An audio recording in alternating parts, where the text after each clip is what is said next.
After 6 years of not doing rideshare, I went back to driving for Lyft. Why would I do such a thing like that?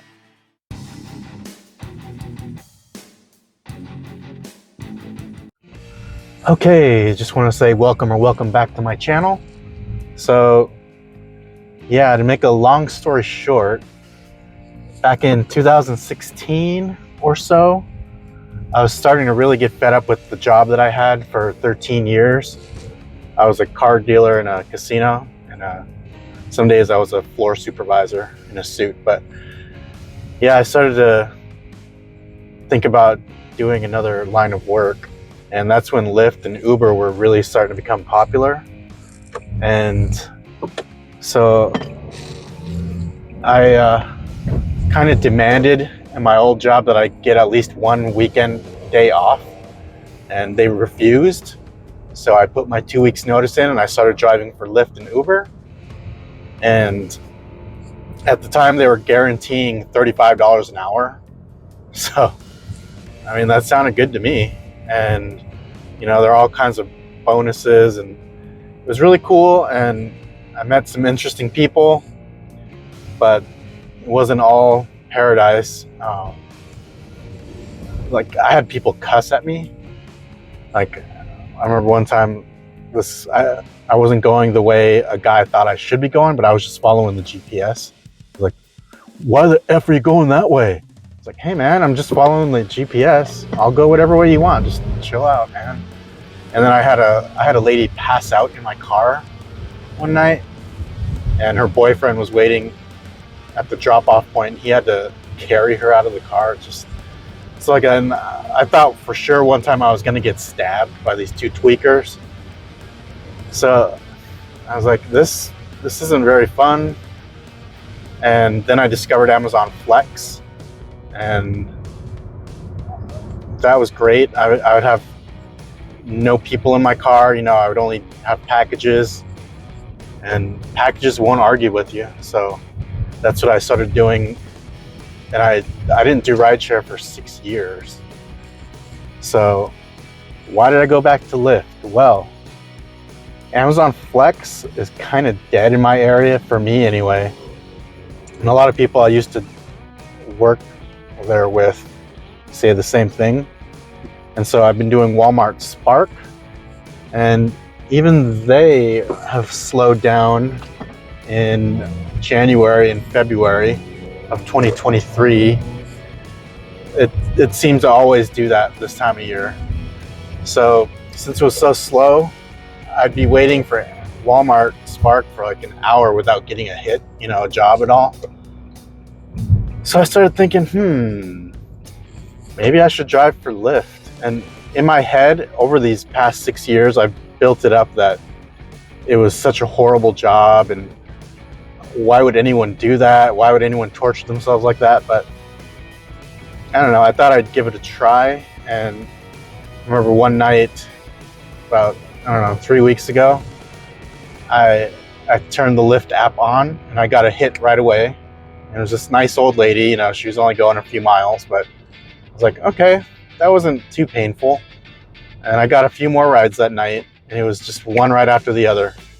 And so I was like, okay, I'll try it in the morning. And I started at 5 in the morning, and I got a ride right away. There was hardly any waiting, and I was busy. I could have gone as long as I wanted to, pretty much. And so yeah, I was like, you know, as long as I can get people, I try to crowbar music in any conversations I have. And if people start talking about music, it's going to be a great ride, because I love music and I love talking about music. But I noticed there are 3 kinds of people.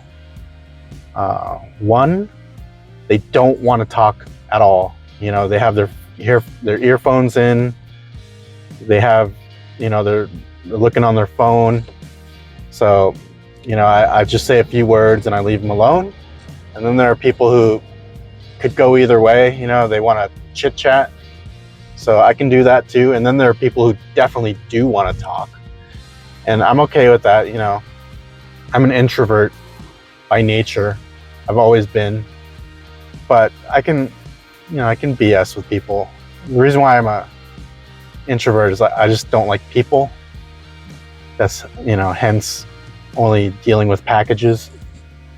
But here's a good example of why I don't like people. Just like 20 minutes ago, I was getting gas. And it was a busy gas station, and I pulled behind a truck, and he started his truck. And so I figured normally when people are done with gas, they start their vehicle, they move out of the way. And so I was waiting for about 30 seconds and he didn't move. So I pulled up really close to his bumper and he still didn't move. So I got out of my car, I went and knocked on his window and I was like, "Are you gonna get gas? Are you done getting gas? Are you gonna move or what?" And he rolled his window down. He was a big guy. I mean, like stronger than me. So he's like, "I'll move when I'm done." I was like, "All right, man." And just like Chris Rock said, when someone's bigger than you, there's just a zone you don't go into. And he had like a crazy look in his eye. And he's like, "And I don't like being harassed." I was like, "Whatever, man." I just started laughing. And the lady next to me said that he had been there for about 10 minutes without moving. So I was like, "All right, I'll go to a different pump." But that's why I don't like people. I'd rather just stay in my house and never have to leave. But anyway, yeah, so Lyft is pretty cool, and I'll show you my rating. Look at that, a 5-point rating. It's the best you can get. I'm almost up to 400 rides, even though most of them were done 6+ years ago. But I'm starting to get the hang of it again. And people are generally nice. So it's not been that bad. And yeah, I'm gonna just do Lyft when things are slow for Amazon Flex and Walmart Spark. And it's pretty good money, and you can cash out anytime you want. That's a good thing. And yeah, so that's why I started driving for Lyft again. Thank you so much for watching. I will see you in the next video. Bye for now.